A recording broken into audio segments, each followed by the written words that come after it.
Assalamualaikum warahmatullahi wabarakatuh. Selamat pagi dan salam sejahtera bagi kita semua. Yang saya hormati Ibu Yani Kartika selaku tutor saya di mata kuliah Public Speaking, serta para hadirin yang turut hadir pada acara kali ini. Pertama-tama adalah kita panjatkan puji serta syukur atas kehadirat Tuhan Yang Maha Esa.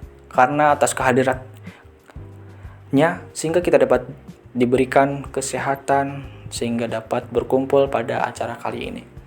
Sebelumnya perkenalkan, nama saya Muhammad Rehan Setiawan dari Prodi Ilmu Komunikasi Universitas Terbuka Surakarta.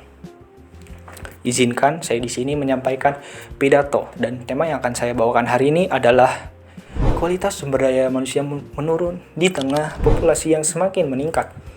Ancaman nyata bagi generasi emas 2045. Saat ini, dunia sedang menghadapi perubahan-perubahan yang begitu besar. Mulai dari tantangan ekonomi yang tidak menentu, perkembangan teknologi yang semakin cepat, hingga persaingan global yang semakin ketat. Dalam situasi tersebut, satu hal yang menjadi kunci utama kesuksesan atau kemajuan suatu bangsa adalah sumber daya manusianya. Hadirin sekalian, ketika kita berbicara tentang Indonesia Emas 2045, kita pasti membayangkan sebuah bangsa yang maju, yang mandiri, atau mungkin bangsa yang sejahtera. Di balik harapan tersebut, terdapat tantangan yang serius yang perlu kita hadapi bersama-sama, yaitu salah satunya menurunnya kualitas sumber daya manusia di tengah meningkatnya jumlah penduduk Indonesia. Jika tidak segera dibenahi, maka impian Indonesia Emas bisa berubah menjadi ancaman nyata bagi kita. Menurut katadata.co.id, Indonesia diproyeksikan akan memiliki lebih dari 320 juta penduduk pada tahun 2045 nanti. Kondisi ini dikenal dengan bonus demografi, yaitu ketika jumlah penduduk usia produktif lebih besar dibanding usia non-produktif. Memang kedengarannya indah, tapi apa gunanya punya banyak kepala jika kepala-kepala itu tidak diberi pendidikan yang layak atau baik?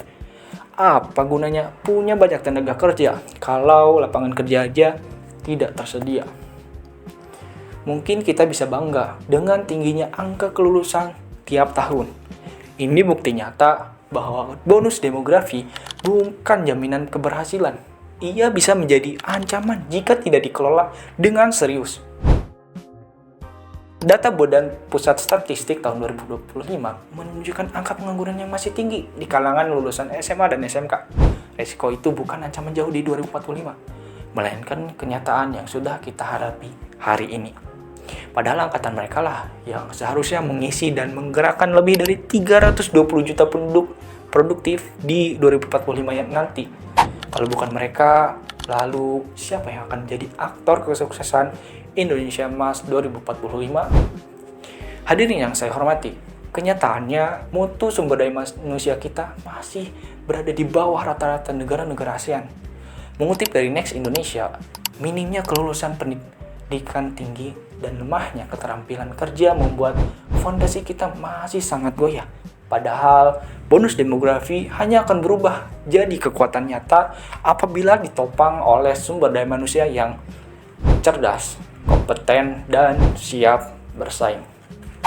Bangsa dengan jumlah penduduk besar ini justru akan kehilangan daya saing. Kita tidak akan menjadi penggerak utama atau aktor utama, melainkan hanya menjadi penonton yang menyaksikan kemajuan bangsa-bangsa lain.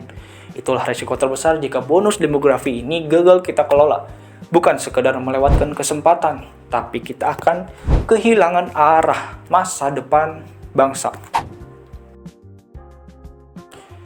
Hadirin sekalian, mari kita ubah pola pikir dari penonton menjadi pelaku perubahan. Dari mengeluh menjadi terus bertumbuh. Jangan tunggu perubahan datang jika bukan kita yang mempersiapkan diri hari ini. Lalu siapa yang akan membawa Indonesia Jaya di 2045 nanti? Indonesia Emas 2045 bukan sekedar mimpi, tapi sebuah tanggung jawab. Dan tanggung jawab itu ada di pundak kita semua.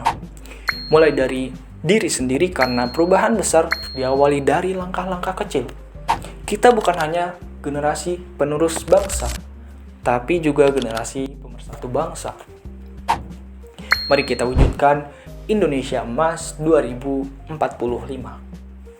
Mohon maaf apabila ada kesalahan kata maupun kalimat. Atas perhatian dan kehadirannya saya ucapkan terima kasih. Wabillahi taufiq wal hidayah. Wassalamualaikum warahmatullahi wabarakatuh.